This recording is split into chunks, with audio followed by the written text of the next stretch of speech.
glad you're joining us today. Welcome to our Encouraging Truth session number 3. My name is Lisa Leger. I teach a women's Bible study in Phoenix, Arizona. If you want to know more about our ministry, go online to womensbiblestudy.com. There you can get any information you want to know about us that you need to know. Our Encouraging Truth series actually was born out of, here you go, here's our little website. It was born out of the coronavirus. As you can see, we are temporarily canceled due to COVID-19. So we're not at Rio Vista right now, so we've kind of turned our living room into a studio so we could continue to bring you our normal videos, and then we've added this next series that we're calling Encouraging Truth. And we're hoping to jumpstart your week with an encouraging truth because honestly, there's just so much crazy madness news out there, and everything just seems so dark and dreary and depressing. And we just wanted to do something to hopefully help us refocus our mind back onto the fact that God really does know what he's doing. And he really is in control of this whole situation. And this virus is not a shock to him whatsoever. And he really does have a purpose. And I don't know what that is right now. For every person, it could be something different. But regardless of whether it's the virus or whether it's something else that feels discouraging to you today, we want to give you our encouraging truth, which is number 3. And here it is. We can love God and serve him even when we feel discouraged by our circumstances. And some of you, I get, have really, really bad circumstances in your life right now. This virus has done just weird things to this whole world, but some of you have lost your job. And some of you can't make your car payments, or your being together makes you married to someone that you're just like, I don't think I like that person anymore. Some of you are financially, you can't make your rent. You have to file bankruptcy. It's something even simple like, I have a toothache and I just can't go to the dentist because now I can't afford it. Some of you just found out you need surgery. Others have found out someone is dying. And this is just a really tough time to be going through all of those kind of things. So for the next few weeks, what we want to do is we want to talk about some people in the Bible who felt discouraged. And we want to see what they did to move past it. And because here's what we know, and this is what we want to stand on. The Bible has to be our go-to book for everything. Because if we say we're Christians, we're followers of Jesus, then the Bible has to be our manual for life. And in the Bible, God has given us story after story of men and women who lived through really difficult circumstances. And the Bible tells us how they made it through. And here's how. They clung to God.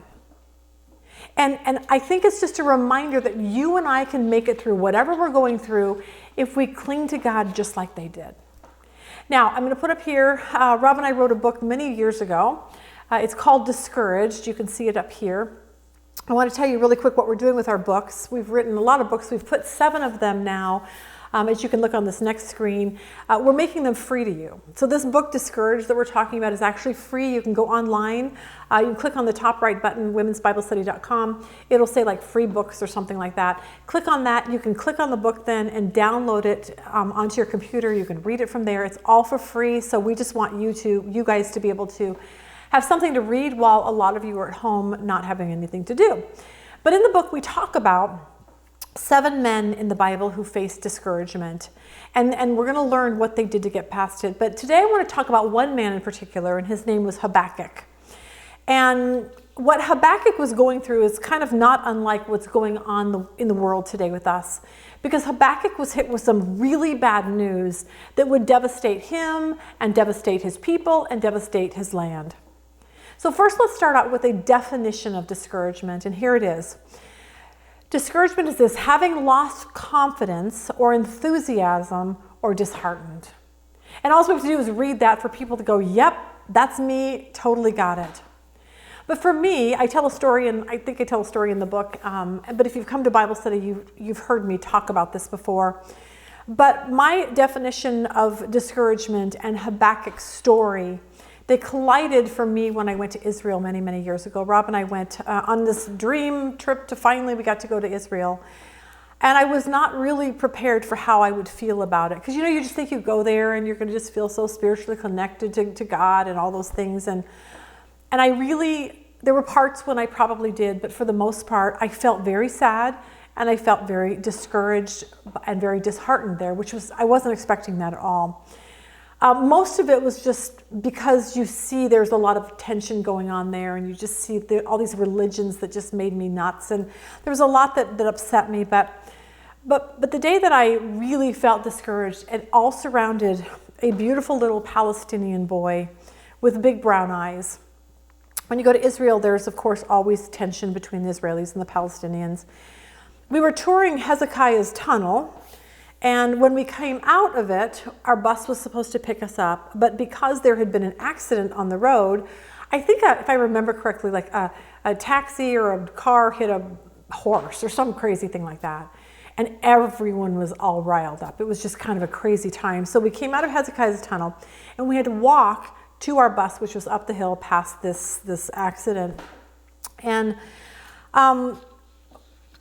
what shocked me is we were going through, because we were now on the Palestinian side, was the amount of things like garbage, of just women who looked completely sad and distraught, little kids that just broke my heart. You had this scene where all these men were just yelling and screaming at each other, and I looked around and I'm thinking, everyone's used to just yelling and hatred and all of the things that went along with what Israel can be like.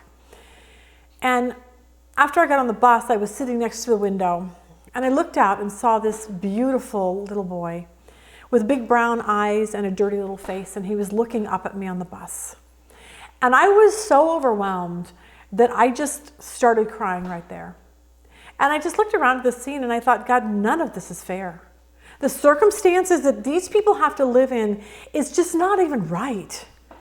And here you have this little beautiful boy who's born into a false religion, has hatred for Israel, hatred for Americans, because that's what he's being taught.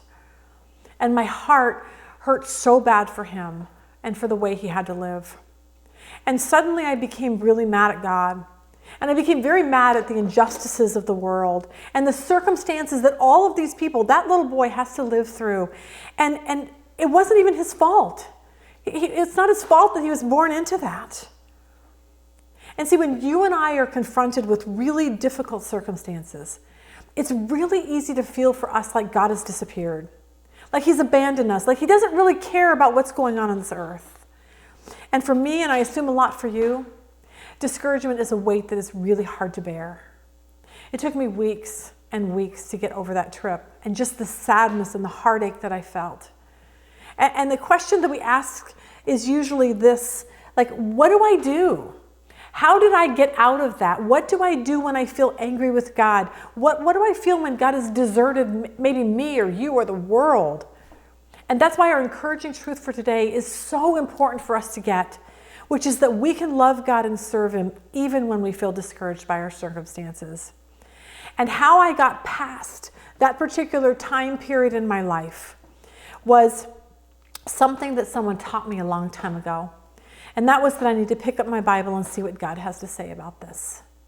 And I was really thankful that someone taught me that, because I needed somewhere to turn when I became discouraged. Now that night was when everything hit me, and I felt really sad. So I walked back into my room, and I could have continued my anger towards God, or I could have done what someone taught me, and that was open my Bible. And so I opened it up to the book of Habakkuk, which is what we're going to talk about for a few minutes.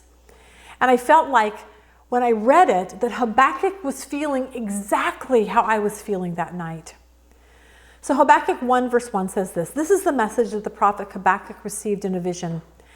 And this is how his feelings toward God. How long, O Lord, must I call for help? Now, how many of you feel that way right now? You're like, I just feel like I keep calling to God for help and nothing's happening. He says, Lord, must I call for help? But you do not listen. Violence is everywhere. I cry, but you do not come to save. And I thought that was the perfect verse for me that day coming off of that bus. Verse 3 says, must I forever see these evil deeds? Why must I watch all this misery? Wherever I look, I see destruction and violence. I'm surrounded by people who love to argue and fight. The law has become paralyzed and there is no justice in the courts, and the wicked far outnumber the righteous, so that justice has become perverted. And that's exactly how I felt. And so I want to say a couple things. First, this one, God is okay with your honesty. And I want you to really know that when you feel discouraged or when you feel bad or mad at God, you really can have that conversation with him, just like Habakkuk did. And some of you are like, well, that feels uncomfortable. Who am I to tell God that he's doing wrong things or that he seems unfair? But what's comforting is all through the Bible, all these men who really loved God poured their hearts out to him and told him exactly how they felt. Habakkuk basically was telling God that for as long as he had been calling upon him, he was questioning, was God even listening? He accused God of not even saving people and allowing all this destruction and violence. And he even accused God that the bad guys were winning. But here's the thing that I learned that night that was really, really important that we've got to get. Even though we're angry with God, we're angry with the world, we're angry with whatever, the coronavirus, what's happening in our life, the frustration that we feel, here's what I know, we can't stay there. We can't stay in that discouraged place. Because even though we cry out to God, most of the time we're never going to get the answers that we want. And what happens, just like with Habakkuk or David or any of these guys who cried out to God, instead, here's what we have to learn. We have to learn to trust in his ability to run this world however he sees fit. And see, that's really, really difficult sometimes. Habakkuk reminds us of something that we really need to get. And something I needed to get that night. Because God did answer Habakkuk. And here's what he said in verse 5. He said, Habakkuk, look among the nations, observe, be astonished, wonder. Because I am doing something in your days you would not believe if you were told. It was a reminder that the things that we don't understand, that God still is in complete control, that nothing is ever out of God's control, even if it feels like it. When I read this, it was just a reminder that God is always, always working behind the scene, even when I don't understand it. That God sees the big picture, I see what's just in front of me. I just see the job loss. I just see the financial issues. I just see the things in front of me, and yet God's going, no. I got something so much bigger going on that you might not even believe it if you knew. I realized that I would have to cling to this thought, which was this. God may be doing something I might not believe even if he told me.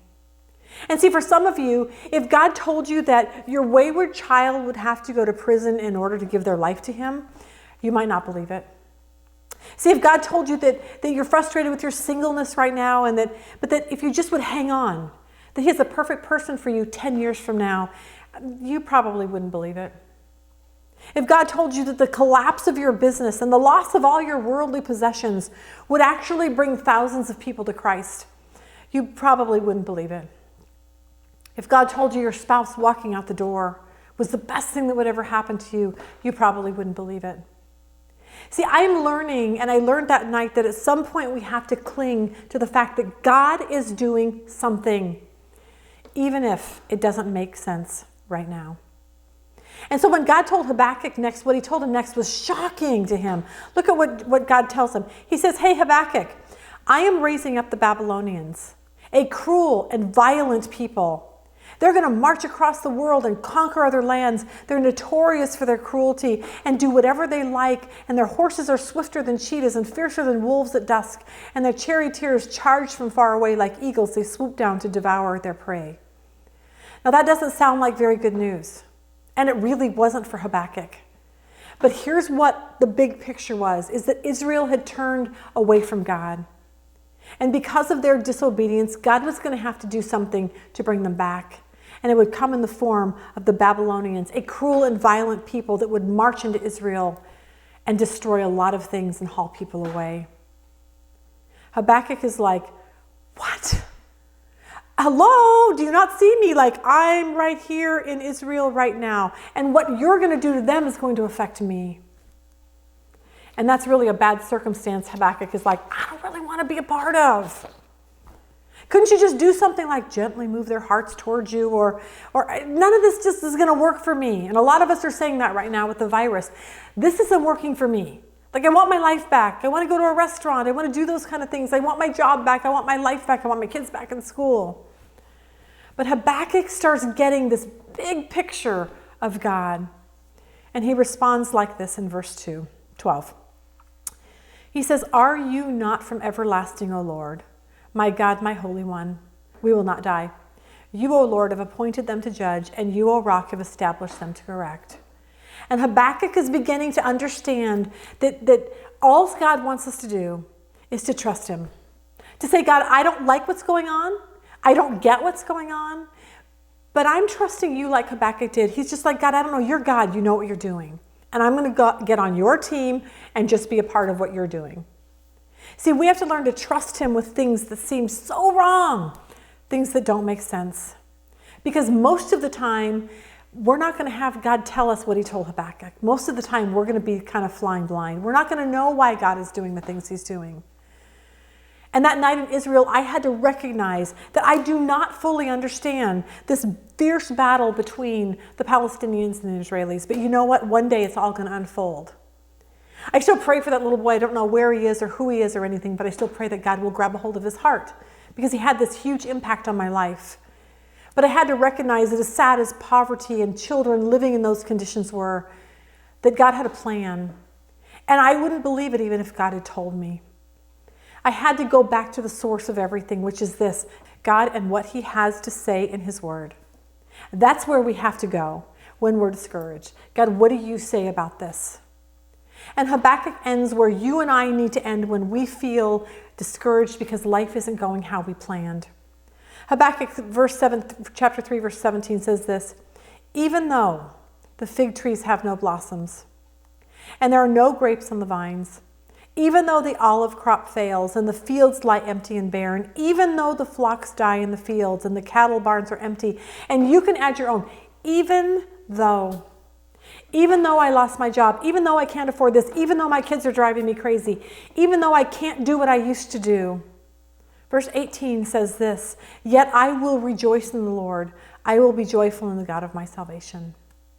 The sovereign Lord is my strength. He makes me as sure-footed as a deer, able to tread upon the heights." See, Habakkuk could have fallen apart because things didn't go as life was planned. He thought life would be. And he could have given up with God, or he could have stayed mad at him forever. He could have given up on his faith and just walked away from him because he didn't like the way the God of the universe was running it. But instead, Habakkuk did what you and I need to all do when things just aren't going the way we thought. And that is to love God and trust him regardless of our circumstances that seem unfair or hopeless. Because whether we are rich or poor, whether we have a job or we lose our job, Habakkuk says we need to rejoice in the Lord. Whether we're sick or we're well, we rejoice in the Lord. Whether our spouse walks out on our marriage or whether we're single for 10 more years, we need to rejoice in the Lord. Whether we have to get food from a restaurant or we have to actually cook at home or buy or get it at a shelter, we need to rejoice in the Lord. See, Habakkuk learned one thing from being in the middle of this bad circumstance, and it's this: God's plans are always right, they're always just, and they're always done for a reason. And I don't know why this coronavirus is here, and I don't know why it is devastating so many people's families, but I think when we don't know that, we have to turn around and cling to God and say, God, I'm trusting you. I'm trusting you to take care of me, take care of our family, to do what needs to be done. And in the midst of it all, I'm going to dig deeper into your word, and I'm going to find more and more out about you so I can trust you more. This night in Israel taught me the importance of knowing the Bible. And if you're not reading your Bible on a daily basis, the odds of you falling apart when something like this happens are pretty high. And the only ways to grasp the ways of God is to open the Bible and see how he dealt with people like Habakkuk and how he dealt with nations. It's the only way to be comforted in your difficult circumstances. And that is to read accounts of people who, in the Bible, who had similar situations that we have today. Because the problem is all the time we see people who walk away from their faith in Christ because they feel like God has dealt them a bad hand. But for the most part, I think it's because they walk away, and the reason is because they've never taken the time to open their Bible and see that God has a purpose and is in control. Which is why, encouraging truth number 3, we can love God and serve him even when we feel discouraged by our circumstances. That's why that's so important. And we can learn how to do that by opening our Bible and seeing how Habakkuk handled it and how they turned their focus away from me. Poor me, my life is bad, I'm sad, this is not fair, this is happening to me. Instead, Habakkuk, even though he felt all those things, turned his focus onto God and said, God, I'm going to focus on you and what you're doing, and I'm going to trust that even though I may not understand this, that you know exactly what's going on, and I'm going to cling to that truth until things turn around. Hopefully that's our plan for this next week, is to start focusing upward and not inward. And I will see you next week with a brand new encouraging truth. Have a really good week.